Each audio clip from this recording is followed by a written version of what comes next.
Good afternoon. So welcome to the Storied Pilgrimage with Race of the Diocese of El Camino Real. I have the honor to interview today Daniel Hanasaki with Trinity Cathedral in San Jose. Welcome, Daniel. Thank you very much, Timothy. It's an honor and privilege to be part of this series. Well, from our conversations we've had, you've got a fabulous, interesting story. And we'll start off with the first question. How long have you lived and your family lived in the area? Well, if you want to go back to when my family came back from the camps, I'd say since 1946 and 47, that's when we arrived back in San Jose. So I'd say 75 years. Prior to that, we were here 45 years before that. What generation are you? I'm third generation. Which of your relatives immigrated from Japan? My grandparents, and my mother was just a very young child when she did immigrate. Okay. And did they settle in the San Jose area directly, or they were other parts of California or other parts of the United States before they came? Okay, my grandfather, my paternal grandfather, arrived in 1897-98 in Seattle, and he was immediately conscripted into the U.S. Coast Guard. It was called U.S. RC, I guess, Revenue Cutter. And he was involved, served during the Spanish-American War on a revenue cutter.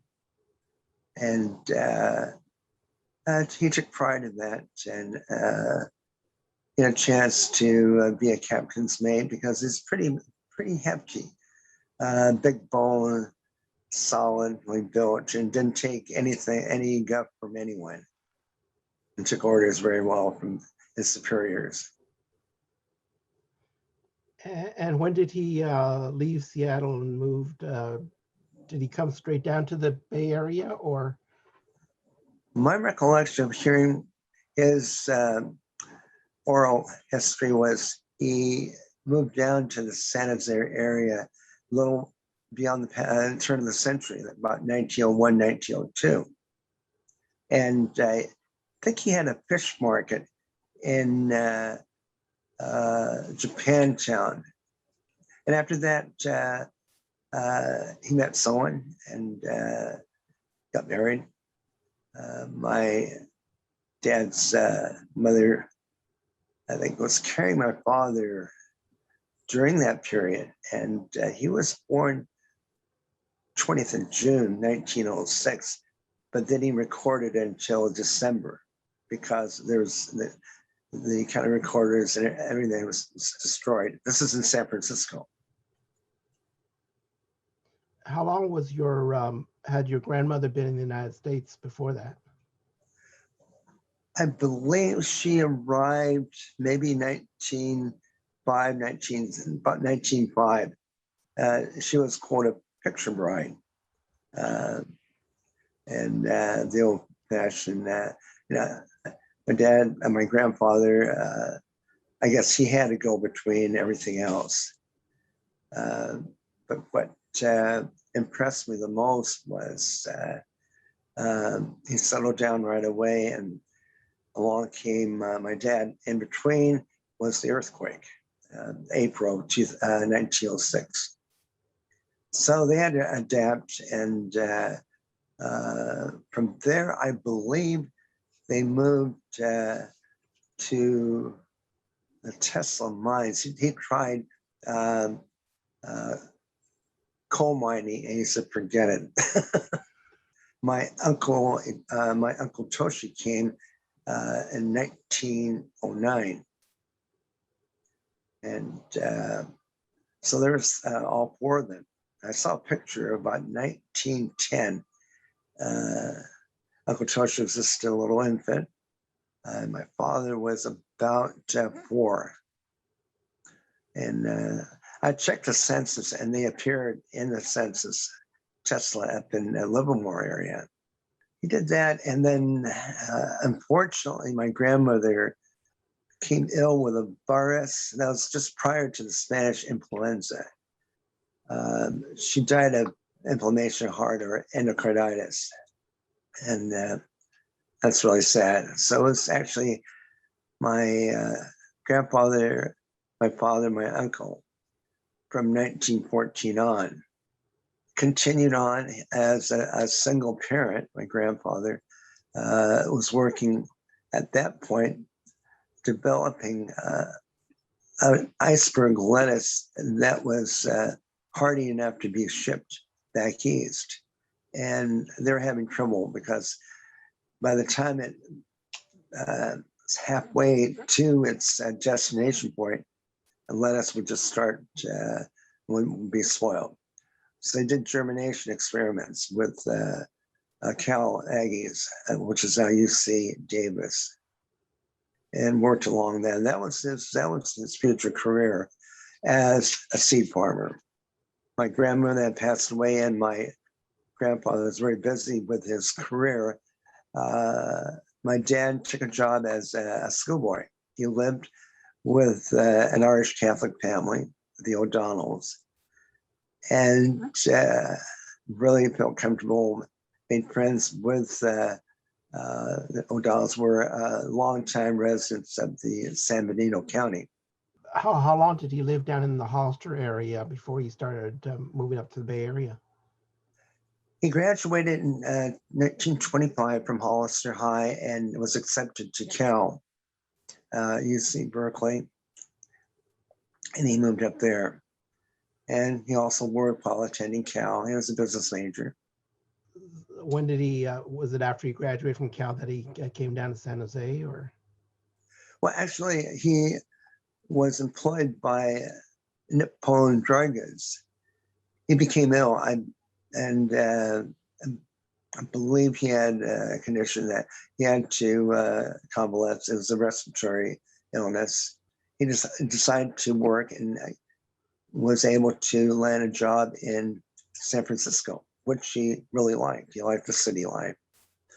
And that was where he was employed until the war, until after he was married to my mother in 1940.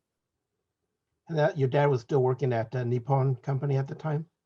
Yes, he was. And how long did they stay in San Francisco? February of 1942, executive order came down. According to the conversations I've had with my brother and my parents, they were relocated. They had to report, that type of situation. Tampere. That was where they assembled. Okay. And then from there, they went down to Arizona. You said you discussed this with your brother. So was your brother already born at that time? Yes, he was born 1940. Yeah, and being a baby, he wouldn't have too much of a recollection of what it was like being in the camps. Yeah, he had some of the recollections. It's hard to forget certain things. He had mentioned group showers and soldiers there, and the trip down to Arizona, of course. But his recollections when they moved to New Jersey, with being members of the Episcopal Church, there was a chance to get out of the camps by going to the Diocese of Trenton, I believe, Bishop Wells being the diocesan bishop. And they took care of a cottage outside of Trenton. And my father at that point was looking for work. He had an interview in New York. And Japanese Americans weren't restricted, I guess, being on the East Coast. But my brother was telling me it was like Dagwood and Blondie. My brother, my mother were coming from Arizona, and they were supposed to meet, and they were looking each other. One was in one train going one direction, and the others were going the other. So, but they, of course, met up. How long was your family in the camps? What I recollect is by the time they were went through assembly and the time they left for New Jersey, I'd say about maybe 2 years. In your discussions with your brother and your parents about the camp experience, what was their feeling about being in the camps? Do they, first off, what were their feelings about being in the camps? And secondly, once they got out and as you were growing up, did they talk much about it, or was it just something in the past that they tend to want to forget? Occasionally, the discussion about the camps were brought up at the dinner table, whatever. And they had friends like Edmonston, I believe, wrote a novel, a book about Japanese internment. I believe it was called Home Again. And I mean, they discuss it in that fashion and their experiences, some of which is kind of funny. The heartening feeling is when they were about ready to leave the camps, the soldiers came earlier and they expressed themselves as that they'll be leaving, and they're very happy that everything worked out. It wasn't as critical, but they had to be part of that. I guess my guess is the invasion in Europe, the Normandy invasion. They were trying to draw up as many troops to the East Coast. They probably the government saw it unnecessary to really have any tower with gun towers or anything. My mom said a lot of the farmers were having a good time. They didn't have to work that hard. They were just raising their own gardens, and they're having their vegetables supplied to them by that means. So it was, people in the city had a little more difficult time, I would imagine. Hot desert, that type of scenario. You know, I guess there were various varying degrees of either animosity or adjustment to that style of living. Kind of where do you think your family fell in their feeling about being in the camp? Was it just something that, as good Americans, they just followed and did it, or was there great animosity about being uprooted and moved into the camp areas? My brother shared, I believe, an expression that my parents had. One, it can't be helped, but the second term was rise above it. They're Japanese terms they used, but it can't be helped. But you could do what you can to improve your situation or help other people. My parents were very helpful people, and they're part of the church. Mother was quite active with her brother-in-law, who was a vicar of Christ Episcopal or Seiko Kai. That was before my brother came along. I believe Auntie Jane, that's her older sister, Jane Ota, I guess met my Uncle Joe after he came back from Japan. He was an electrical engineer, and he had attended Stanford and Berkeley, and decided to see, how things would be if he could get a job over there. And he wasn't too excited. He came running back. And where did you come along? You were born in San Jose, right? That's right. I was the kid that was in my mom's stomach on the way up from LA. I was born December 12th in 47. And so your parents settled in San Jose, and what kind of business were they in? Well, my dad was first helping my grandfather reestablish a seed business. He had 100 acres in Coyote that he had lost. He didn't have time to really sell or do anything. Brand new equipment and everything. They lost that, and he was very embittered by that. He continued doing some farming when he was in the camp just to make ends meet. He came back with them, and they lived with us. He lived with us on Mayberry Road, and 42 Mayberry Road, which I think is the middle of 680 now. He lost everything. And my mother was perturbed that there were no means of compensating. So she wrote to the Undersecretary of Navy in 1950. I found the letter. We were cleaning out the bedroom, all their belongings in 95. There's a cell at the house. And I was surprised. She wrote to the Undersecretary of Navy. He did get reparation. And because of that, they were able to buy a home in Alum Rock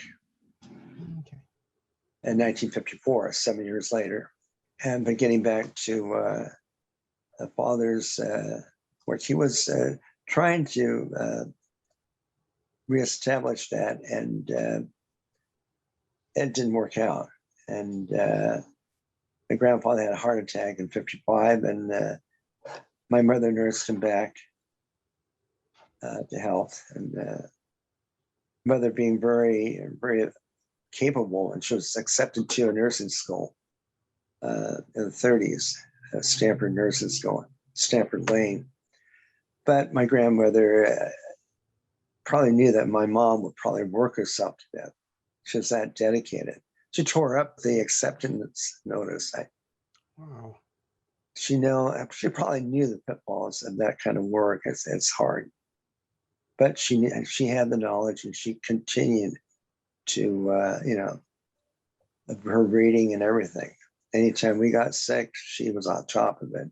But my dad finally found a career with Stark Brothers Nursery, Louisiana, Missouri, and a wonderful family, the Starks. Dad was a district sales manager, and he would sell nursery stock, but city sales. He would go to each individual residential home that was being built. That was right during that housing boom, 1950s. He would draw up a plan. Well, actually, my mother drew up the plan, the basic. My dad would place the plants appropriate to where the house is facing. And it was commission sales.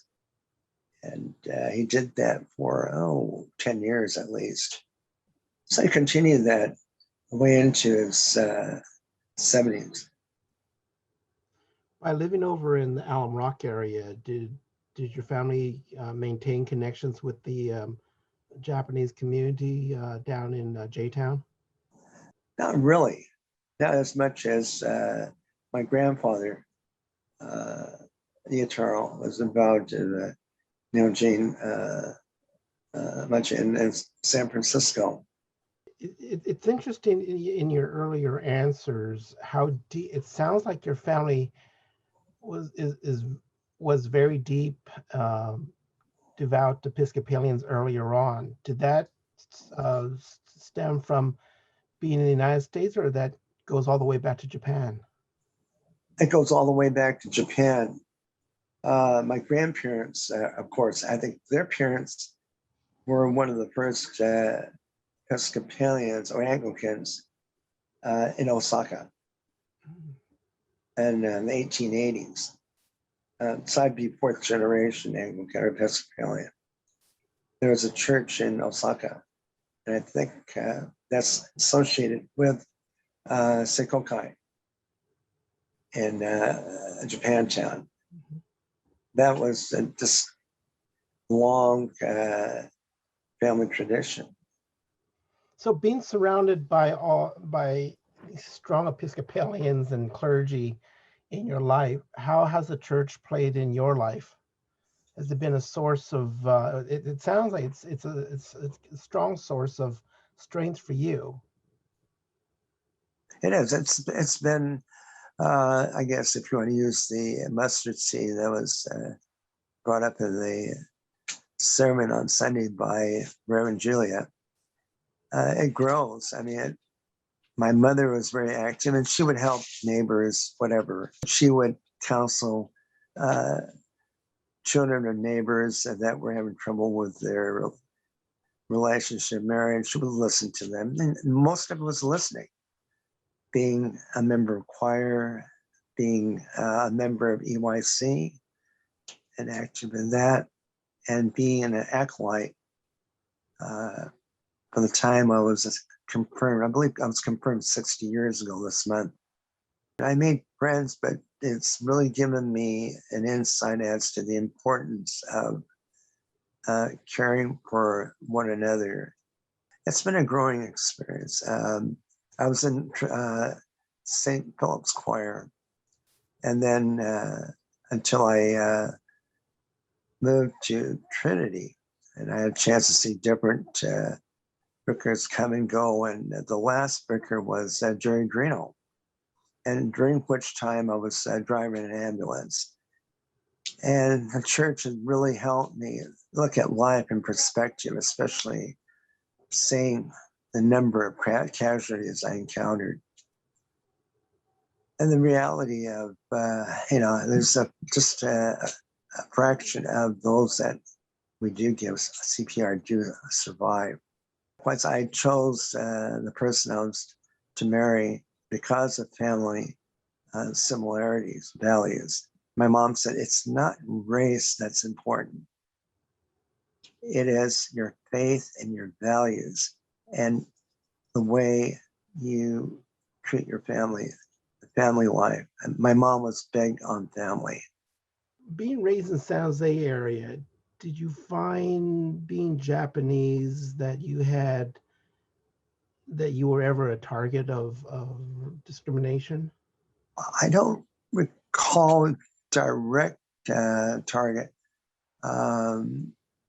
Anything that was competition when I was in high school. I went to James Lake, and at that time, it was competitive.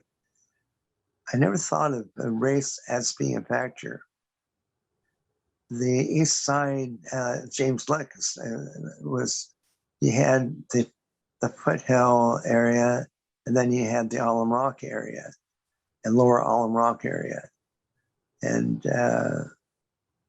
it was kind of diverse. It was a village. When you think about that area, Alum Rock Village, that was a nice thing about a smaller area like that I grew up in.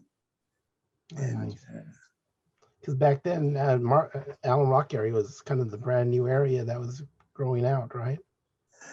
That's correct. Well, it was just starting.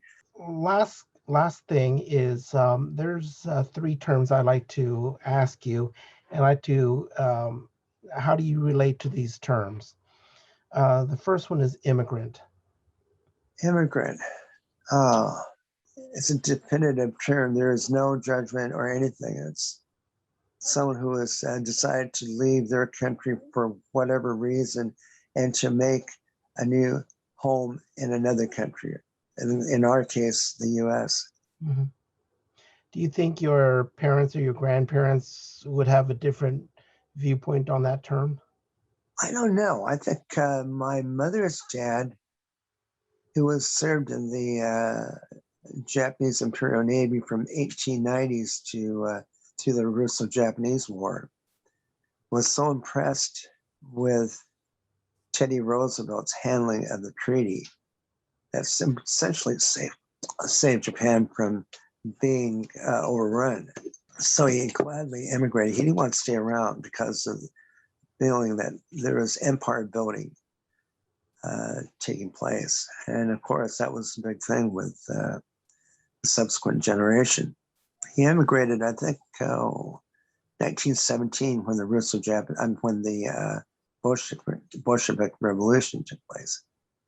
They made sure my Uncle Waitrell, David's dad, Auntie Jane, and Mom were taken care of by the grandparents. I think they went to the countryside away from the metropolitan area, Osaka area. And my grandmother, Wachan Hideko, was fascinated by the women's movement, suffrage movement. She was very, very pro women's rights, etc. And her father was unusual too. He taught at the university. He taught Chinese culture, and I think, and they asked him, why are you teaching China? You have to know about other cultures if you're going to relate. And he was right. I mean, you just can't totally ignore. My mother was more traditional about things, very opinionated, very hard and fast with certain rules and regulations, but very easygoing about herself. I don't think she took herself that seriously.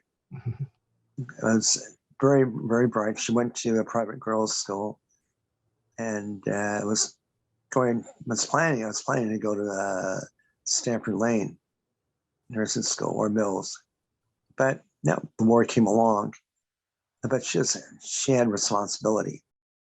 The next term, Daniel, is Japanese. How do you relate to it, and how do you think your parents or grandparents would relate to the term Japanese?